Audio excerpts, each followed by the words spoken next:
মাশাআল্লাহ। আজকে আমরা কথা শুনবো নেতৃত্বের গুণাবলী নিয়ে। কি নিয়ে? Today we gonna talk about the leadership qualities, how to be good leader. কেমন করে বড় নেতা হওয়া যায়। নেতা হওয়ার শখ আছে কার কার দেখি?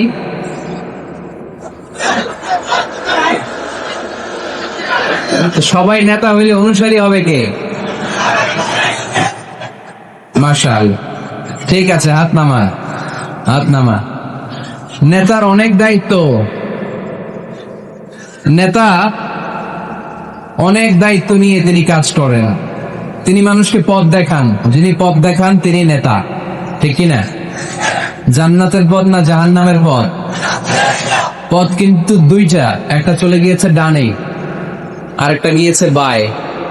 ডানে গেলে জান্নাত পাওয়া যাবে, বায়ে গেলে জাহান্নামের আগুনে জ্বলতে হবে। নাও দ্য ডিসিশন ইজ ইয়োরস, সিদ্ধান্ত আপনার। কই যাবেন, ডানে না বায়ে? আওয়াজ করে বলতে হবে, ডানে না বায়ে? ডানে।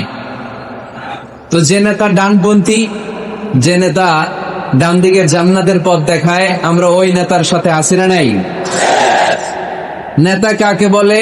A leader is the one who knows the way, who shows the way, who goes the way. নেতা বলে তাকে যে পথ চিনে, আবার পথ দেখাতে পারে, আবার এই পথে মানুষকে নিয়ে চলতেও পারে, ঠিক কিনা? Knows the way, shows the way, and finally goes the way. সে রাস্তা চিনে। নেতাই যদি রাস্তা হারায়, ঝামেলা আছে না নাই? এজন্য নেতা নির্বাচনের সময় সাবধান। নেতার কপাল যদি পোড়া হয়, কর্মীরও কপাল পোড়া, ঠিক কিনা? এজন্য আল্লাহ সূরাতুল ইসরার ৭১ নম্বর আয়াতে বলেছেন, ইয়াউমা নাদউ কুল্লা উনাসিম বিইমামিহিম। কিয়ামতের সে কঠিন ময়দানে আমি সব মানুষগুলোকে একা একা ডাকবো না, তাদের নেতা সহকারে ডাকবো।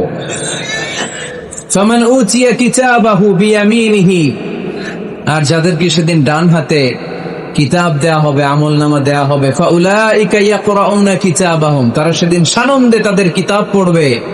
ওয়ালা ইউযলামুনা ফাতিলা, আর সেদিন কাউকে বিন্দুমাত্র কোনো জুলুম করা হবে না।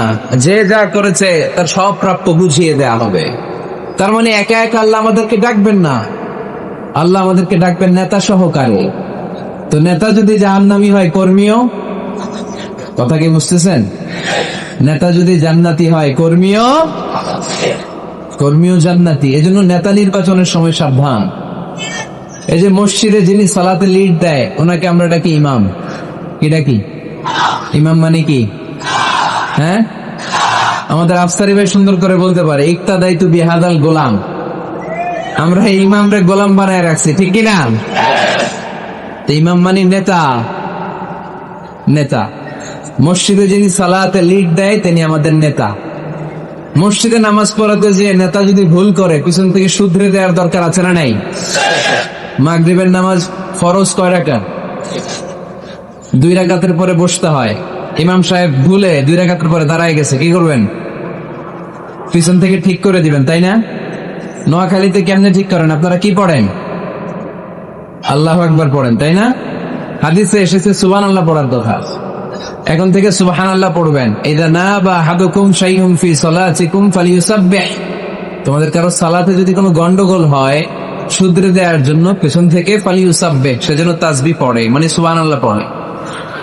আত-তাসবিহু লির-রিজাল ওয়াত তাসফীকু লিন-নিসা। পুরুষরা সুবহানাল্লাহ পড়বে নামাজে ভুল হইলে, কিন্তু পুরুষ মুসল্লি একজনও ভুল ধরতে পারে নাই। ভুল ধরতে পারছে পেছনের মহিলা নারীরা। ওনারা কি সুবহানাল্লাহ পড়বে? ওনারা এরকম করবে। তো সব নারীরা যখন এরকম হাততালি দিবে, ইমাম সাহেব বুঝে ফেলবে সামথিং রং ইন সালাত, নামাজে কোনো ভুল হয়েছে। মহিলারা হাততালি দিবে। হয় পুরুষ ভুল ধরবে, না হয় নারীরা ধরবে। ভুল ধরতেই হবে, তা না হলে সালাত হবে না, ঠিক কিনা? ইমাম সাহেব সালাত শুরু করেছেন, ওয়াদ-দুহা ওয়াল-লাইলি ইযা সাজা মা ওয়াদ্দাআকা মা ওয়াদ্দাআকা মা ওয়াদ্দাআকা। আর বের হয় না ইমামের মুখ দিয়ে, এরকম আছে না নাই? আর আসতেছে না। তো পিছন থেকে আপনি কি করবেন? তাফতাহু আলাল ইমাম, ইমামকে ছুটায় দিবেন। এই যে মুখে আটকে গিয়েছে, এটা ছুটায় দিতে হবে। আপনি পড়বেন, মা ওয়াদ্দাআকা রাব্বুকা ওয়া মা ক্বালা। এই ছুটায় দেওয়ার সাথে সাথে ইমামের মনে চলে আসবে, শুধরে যাবেন উনি, সংশোধন হবেন, আবার চলতে শুরু করবেন। তো মসজিদের ইমাম বা নেতা যদি ভুল করে, আমরা যে শুধরে দেই, আমাদের সমাজের ইমাম বা নেতাও যদি ভুল করে ফেলে, শুধরে দেওয়ার দরকার আছে না নাই? শুধরে দিতাম ভালোবাসা নিয়ে, ভালোবাসা নিয়ে, দরদ নিয়ে, হিংসাত্মক অ্যাটিটিউড নিয়ে নয়, দরদ দিয়ে শুধরে দিতে হবে নাসিহাতের মাধ্যমে। আমাদের এই দেশে যত পর্যায়ের যত ধরনের নেতারা আছে, আমরা সবার জন্য আজকের এই বিশাল প্রোগ্রাম থেকে তাদের জন্য দোয়া করি, আমাদের নেতারা যেন মিসগাইডেড না হয়ে যায়, ওনারা নিজেরাও যেন সঠিক পথের উপর থাকতে পারে, আমাদেরকেও যেন সঠিক পথ দেখাতে পারে। আমরা আওয়াজ করে সবাই পড়বো আমিন। এজন্য রব্বুল আলামিন বলেন, يوم ندعو كل أناس بإمامهم فمن أوتي كتابه بيمينه فأولئك يقرؤون كتابهم ولا يظلمون فتيلا। সুবহানাল্লাহ পড়েন। সেদিন আমি সবাইকে ডাকবো, নেতা সহকারে, একা একা কাউরে ডাকবো না। প্রত্যেকে দাঁড়াবে, কর্মীরা দাঁড়াবে, সবগুলো দলের সব লোকেরা দাঁড়াবে নেতাদেরকে নিয়ে। সেদিন আমি যাদেরকে ডান হাতে কিতাব দেব, সানন্দে তারা তাদের কিতাব পড়ে যাবে। ওই কঠিন দিনে আমি আল্লাহ কারো উপর কোনো জুলুম করব না। সুবহানাল্লাহ পড়েন। তো সেদিন আমরা কি একা একা উঠবো না নেতা নিয়ে উঠবো? বিষয়টা একটু ভেবে দেখেন, think about it, ponder on the issue। এটা সাধারণ কোনো ইস্যু নয়। একা একা আমি উঠবো না, আমি আমাদের নেতাদেরকে নিয়ে উঠবো। নেতা জাহান্নামী হলে আমরাও জাহান্নামী, নেতা জান্নাতি হলে আমরাও জান্নাতি, ঠিক কিনা? وقالوا ربنا إنا أطعنا سادتنا وكبراءنا فأضلونا السبيلا ربنا آتهم ضعفين من العذاب والعنهم لعنا كبيرا। সেদিন লোকজন বলবে, ইয়া রাব, আমরা আমাদের নেতাদের অনুসরণ করেছি, আমরা আমাদের মুরব্বীদের অনুসরণ করেছি, আমাদের নেতারা, আমাদের মুরব্বীরা আমাদেরকে গোমরা বানিয়েছে, আমাদেরকে ভুল পথ দেখিয়েছে। নেতাদের কারণে, মুরব্বীদের কারণে আজকে আমরা জাহান্নামী। আজকে আমাদেরকে জাহান্নামে তুমি তো আযাব দিবা, আমরা সবাই জানি, কিন্তু আমাদের নেতাদেরকে ডবল ডবল আযাব দিবা। ওদের কারণে জাহান্নামী, ওদের কারণে আজ আমরা জাহান্নামের লাকড়ি হয়েছি, ঠিক কিনা? আতিহিম দি'ফাইনি মিনাল আযাব, আল্লাহ এদেরকে ডবল শাস্তি দাও। ওয়ালআনহুম লা'নান কাবীরা, এদেরকে লানত দাও, এদের উপর গজব দাও, জাহান্নামের আগুন দিয়ে এদের দেহগুলো ঝলসে দাও। এটা সাধারণ কোনো ইস্যু নয়। একা একা দাঁড়াতে পারবো না। যার অনুসরণ করেছি, আমি যার ফলোয়ার, আমার যে সেলিব্রিটি, সেও দাঁড়াবে, আমিও দাঁড়াবো। এজন্য সেলিব্রিটি চুজ করার সময় সাবধান মুসলমান, নেতা চুজ করার সময় সাবধান। আমরা আজ থেকে এই সিদ্ধান্ত নিব যে বুঝে শুনে নেতা ঠিক করবো, উল্টা পাল্টা কোন নেতার পিছনে আমরা ঘুরবো না। চিল্লায় বলেন ঠিক কিনা? লিডারশিপ কোয়ালিটিস, কেমন করে নেতৃত্বের এই গুণ অর্জন করা যায়। গোটা বিশ্বে আজকে মুসলমানদের হাহাকার, ঠিক কিনা? ফিলিস্তিনে আমরা মার খাই, ইরাকে আমরা মার খাই, ওখানে আমাদের উপর ব্যালিস্টিক ক্ষেপণাস্ত্র মারে, এদিকে মিসাইল মারে, এদিকে বম্বিং করে, ওইদিকে রোহিঙ্গাদেরকে তারাই আমাদের টেকনাফে পাঠায় দিস। এদিকে লাথি মারলে ওইদিকে যাই, ওদিক থেকে গুতা মারলে এদিকে আসে। কারণ আমাদের কোনো সেন্ট্রাল লিডারশিপ নাই, কেন্দ্রীয় নেতা নাই। চিল্লায় বলেন ঠিক কিনা? ওমরে ফারুকের মতো আমাদের একজন নেতার দরকার আছে না নাই? একজন নেতার অপেক্ষায়। We are waiting, all the Muslim Ummah, for a true leader, for a charismatic leader. একজন ক্যারিসমাটিক নেতার জন্য, একজন ট্রু লিডারের জন্য আমরা অপেক্ষা করছি। কবে আসবে সেই আল ইমাম আল মাহদি আল মুনতাযর, যার অপেক্ষায় গোটা উম্মাহ। এজন্য মুসলিম উম্মার এই নেতৃত্বের সংকট নিরসনে আমাদেরকে নতুন নতুন নেতৃত্ব তৈরি করতে হবে, ঠিক কিনা? আজকের এই শ্রোতাদের মধ্য থেকে হবে আগামী দিনের নোয়াখালীর বিভিন্ন আসনের এমপি, নাকি এগুলো ইন্ডিয়া থেকে আসবে? এখানেই বসে আছে the member of the parliament of Bangladesh, এখানেই বসে আছে আগামী দিনের বাংলাদেশের প্রধানমন্ত্রী। এখানেই বসে আছে সংসদের স্পিকার। এখান থেকে এমন এমন নেতৃত্ব উঠে আসবে যারা গোটা বাংলাদেশকে নেতৃত্ব দিবে, ঠিক কিনা? এজন্য লিডারশিপ কোয়ালিটিজ এর ব্যাপারে আমাদের জানা দরকার। কেমন করে যোগ্য নেতৃত্ব তৈরি করতে হয়, নেতা হিসেবে কেমন ছিলেন আমার বিশ্বনবী? আমার বিশ্বনবীর চাইতে বড় কোনো নেতা পৃথিবী দেখেছে? জোরে বলেন, দেখেছে? এজন্য আমাদের স্লোগান একটাই, আমার নেতা তোমার নেতা বিশ্বনবী, আমার নেতা তোমার নেতা বিশ্বনবী। আল্লাহর হাবিব সাল্লাল্লাহু আলাইহি ওয়াসাল্লাম আমাদের মডেল, অন্য কেউ আমাদের মডেল নয়। তাই আজকের এই চমৎকার রজনীতে আমরা নেতৃত্বের গুণাবলী নিয়ে কিছু কথা বলবার এবং শুনবার চেষ্টা করবো ইনশাআল্লাহ। পড়ো ওমা তাওফীকি ইল্লা বিল্লাহ। আমরা সবাই মিলে আজকে একটু ক্রস চেক করবো এবং দেখবো যে একজন ট্রু লিডার বা ক্যারিসমাটিক লিডার হতে হলে তার মধ্যে কি গুণাবলী থাকা লাগে।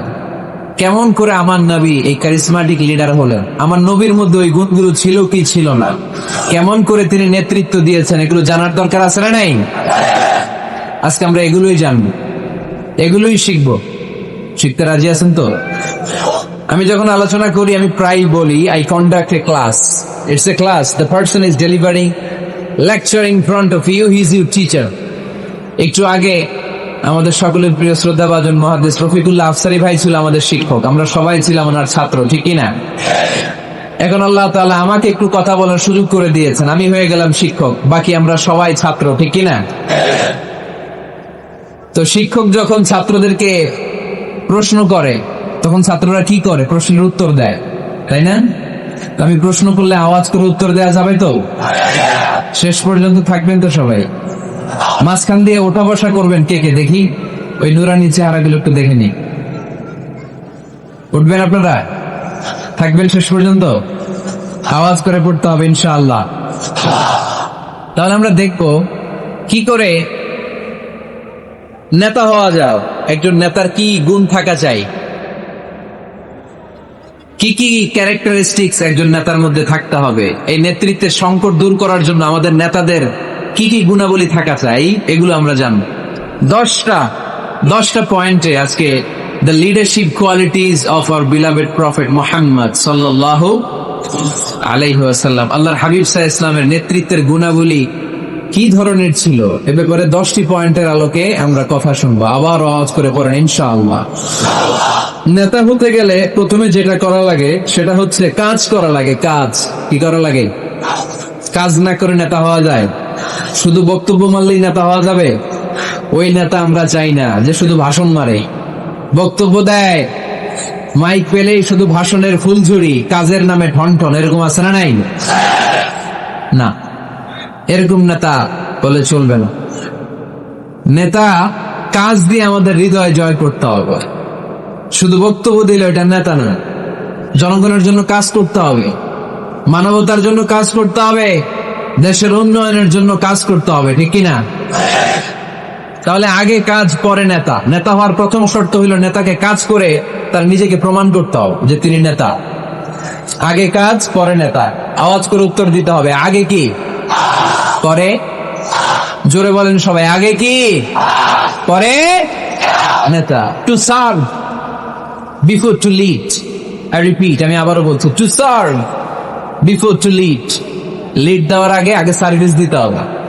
সাইয়্যিদুল কওমি খাদিমুহুম, জাতির লিডার যিনি হবেন, সাইয়্যিদ যিনি হবেন, তিনি আগে সার্ভিস দিবেন, জাতির খাদেম হবেন। খেদমত ছাড়া, কাজ করা ছাড়া জাতির নেতা হওয়া যায় না।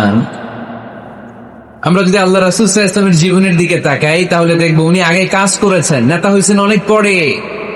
আল্লাহর ইলমে তিনি নবী অনেক আগে, কিন্তু অফিশিয়ালি নবুয়ত পেয়েছেন 40 বছর বয়সে। কত বছর বয়সে?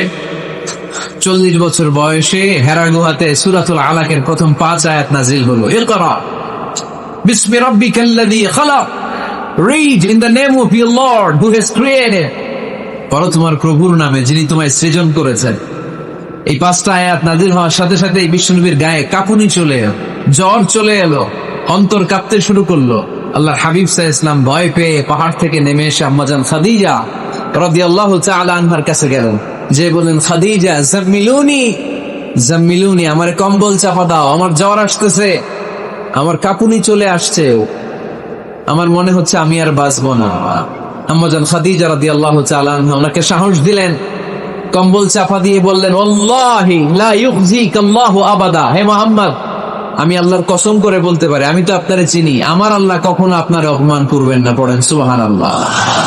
কারণ ইন্নাকা লাতাসিলুর রাহিমা, এই দেখেন কি কাজ করতে বিশ্বনবী।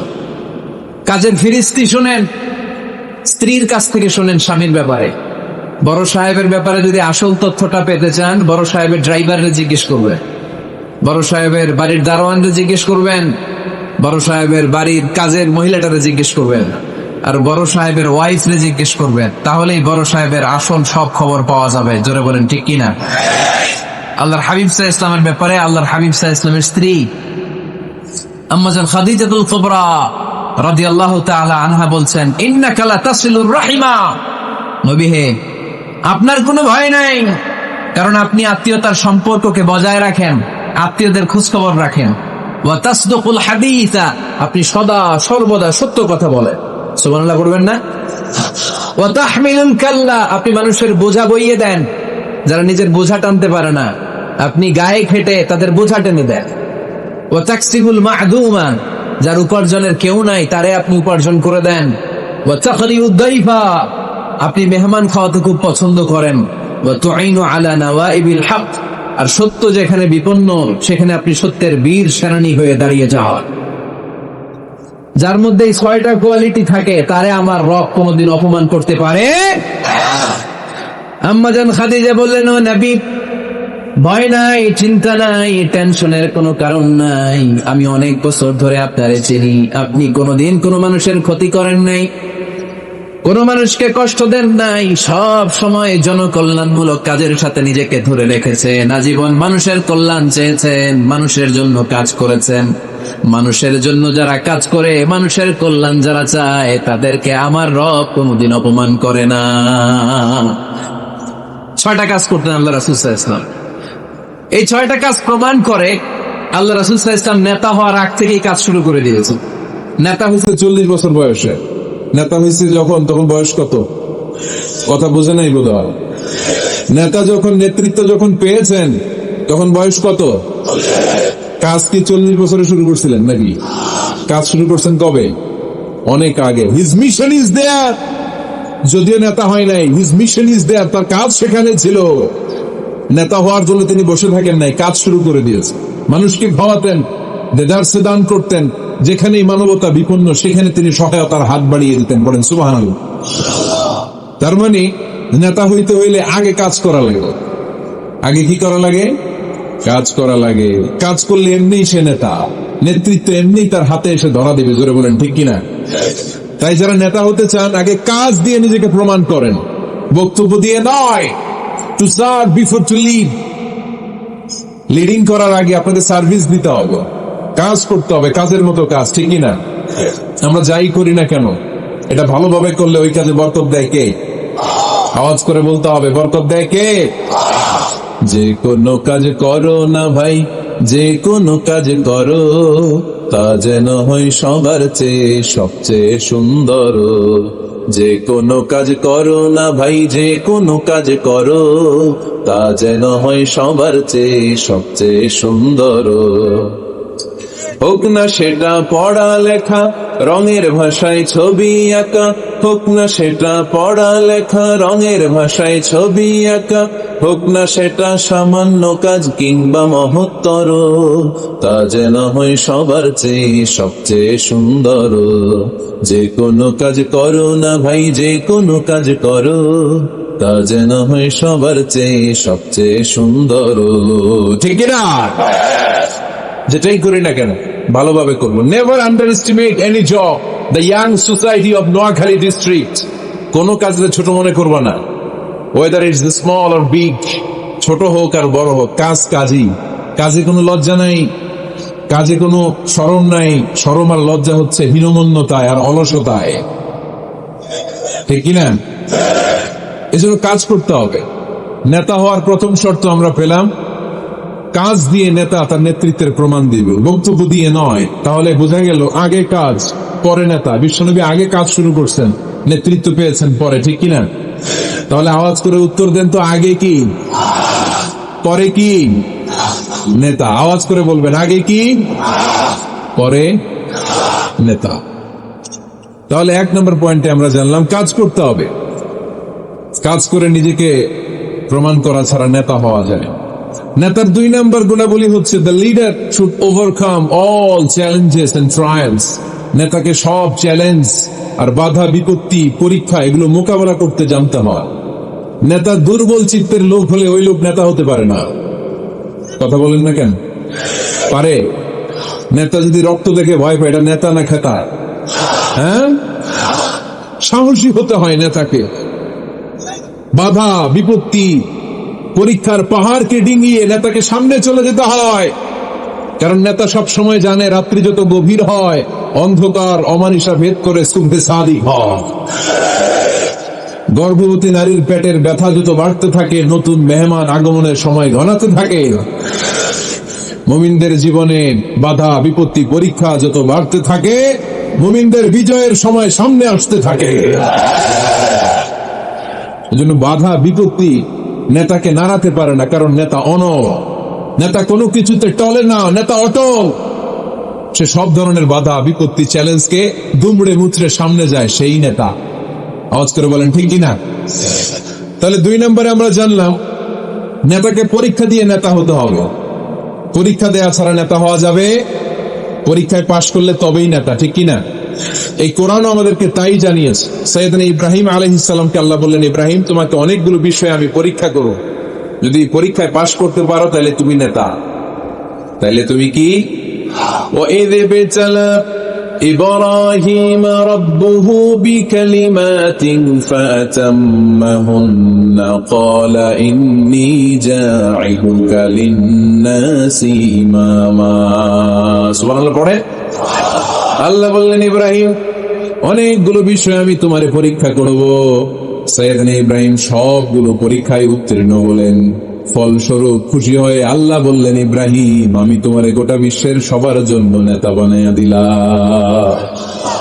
আল্লাহ puts Ibrahim in some trials and he successfully overcome all the trials he faced. Allah said, Ibrahim, I'm gonna make you the leader. Ibrahim 5টা পরীক্ষা নিয়েছি তোমার জীবনে, বড় বড় পরীক্ষা, অগ্নি পরীক্ষা। সবগুলো পরীক্ষায় যেহেতু তুমি গোল্ডেন এ প্লাস, তোমারে আমি রেজাল্ট স্বরূপ নেতা বানাই দিলাম। সুবহানাল্লাহ বলতে বললেন না? তাহলে নেতা হতে হলে পরীক্ষায় পাশ করা লাগে।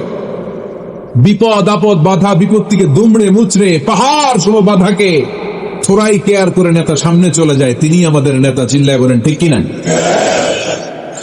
তাহলে 2য় পয়েন্টের আলোকে আমরা যদি আল্লাহর হাবিব সাল্লাল্লাহু আলাইহি ওয়াসাল্লামের জীবনীটা একটু ক্রস চেক করি, একটু ডাবল চেক করি, তাহলে দেখবো যে আল্লাহ রাসূল সাল্লাল্লাহু আলাইহি ওয়াসাল্লামের জীবনী যদি আমরা পড়ি, আমরা দেখবো যে ওনার জীবনীতে, ওনার জীবনে পরীক্ষা বাধা বিপত্তি এগুলো ছিল কি ছিল না? ছিল। কম না বেশি? এমন কোন আযাব অত্যাচার জুলুম নির্যাতন নাই যেটা আমার নবী সহ্য করে নাই, ঠিক কিনা? যখনই কোরআনের তাফসীর করতে তখনই হাততালি শুরু হয়ে যেত, যখনই কোরআন তেলাওয়াত করতেন তখনই শীষ দিয়ে ডিস্টার্ব করা শুরু হয়ে যেত, যখনই নামাজে দাঁড়াতেন উটের পচা নারী বুড়ি আমার নবীর ঘাড়ের উপরে চাপিয়ে দেওয়া হতো। এখনো দেয়? সিস্টেম একই, ভার্সন পাল্টা। The system is same but the version is different, ঠিক কিনা? ওই সময় গালি দিত, এখনো গালি দেয়, আছে না নাই? ওই সময় আমার নবীরে গালি দিত পাগল, গালি দিত কবি, কোলে দিত গণক, বলতো লেস কাটা। এখনো গালি আছে না নাই? কি গালি দেয়? রাজাকার। হ্যাঁ, রাজাকারের লিস্ট নিয়েও কি লাগলি এই দেশে আছে না নাই? তো গালি আছে, এখনো আছে, এখনো দেয়। তবে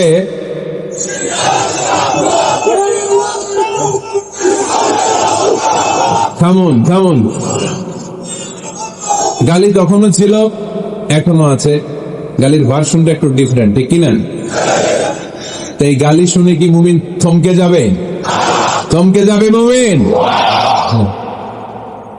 নেতা সব বাধা বিপত্তি মাড়ি এসে সামনে যায়, তিনি নেতা। যার জ্বলন্ত প্রমাণ আমার প্রিয় নবী মক্কা থেকে 80 কিলোমিটার দূরে তায়েফের ময়দানে গেলেন জমি কেনার জন্য, তাই না? হ্যাঁ, তায়েফের ময়দানে 5 বিঘা জমি কেনার জন্য গেছিলেন আল্লাহর নবী। কি জন্য গেছিলেন? কি জন্য? তায়েফের লোকদেরকে জাহান্নামের মাইর থেকে বাঁচানোর জন্য। জোরে বলেন ঠিক কিনা? খেয়ে না খেয়ে দিন প্রচারের কাজে নিজেকে দিয়েছ বিলিয়ে, তায়েফের কাফিরেরা চিনল না সে আলো, দুষ্ট ছেলেদের পিছু দিল লেলিয়ে। পাথরের আঘাতে ক্ষত বিক্ষত হয়ে সারা শরীর থেকে রক্ত ঝরে। হে রাসূল তোমাকে ভুলি আমি কেমন করে, হে রাসূল তোমাকে ভুলি আমি কেমন করে। ঠিক কিনা? এত সুন্দর মানুষ পৃথিবীতে দ্বিতীয়টা খুঁজে পাওয়া যাবে না। এত সুশ্রী, এত শুভ্র, এত সুন্দর স্কিনের মানুষ ছিলেন আমার প্রিয় নবী। ঠিক কিনা? পাথর মেরে মেরে রক্তাক্ত করা হয়েছে, এমন কোন আযাব আর অত্যাচার নাই যেটা বিশ্বনবী সহ্য করেন না। মক্কায় 3 বছর শিহাবে আবি তালেবে জেল খেটেছেন। অর্থনৈতিক আগ্রাসন, কোনো কিছু বিক্রি করতো না মক্কার লোকেরা ওনাদের কাছে। অন্য গোত্রের নারীকে বিয়ে দিত না ওনাদের সাথে। না খেয়ে গাছের পাতা, গাছের ছাল, এগুলো খেয়ে জীবন ধারণ করেছেন সাহাবা। নিজ জন্মভূমিতেও থাকতে দেয় নাই। ঠিক কিনা? তাড়িয়ে দেয়া হলো, স্বদেশ থেকে বিতাড়িত করা হলো।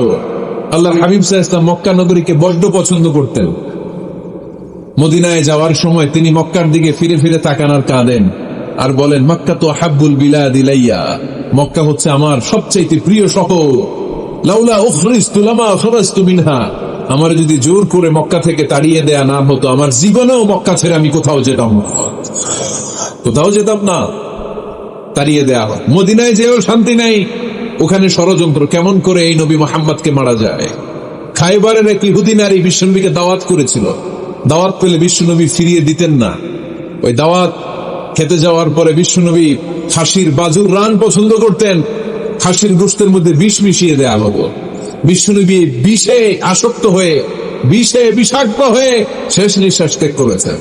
বিশ্বনবী ইন্তেকালের আগে বলেছেন যে খায়বারের ওই বিষের ব্যথা আমি এখনো টের পাচ্ছি।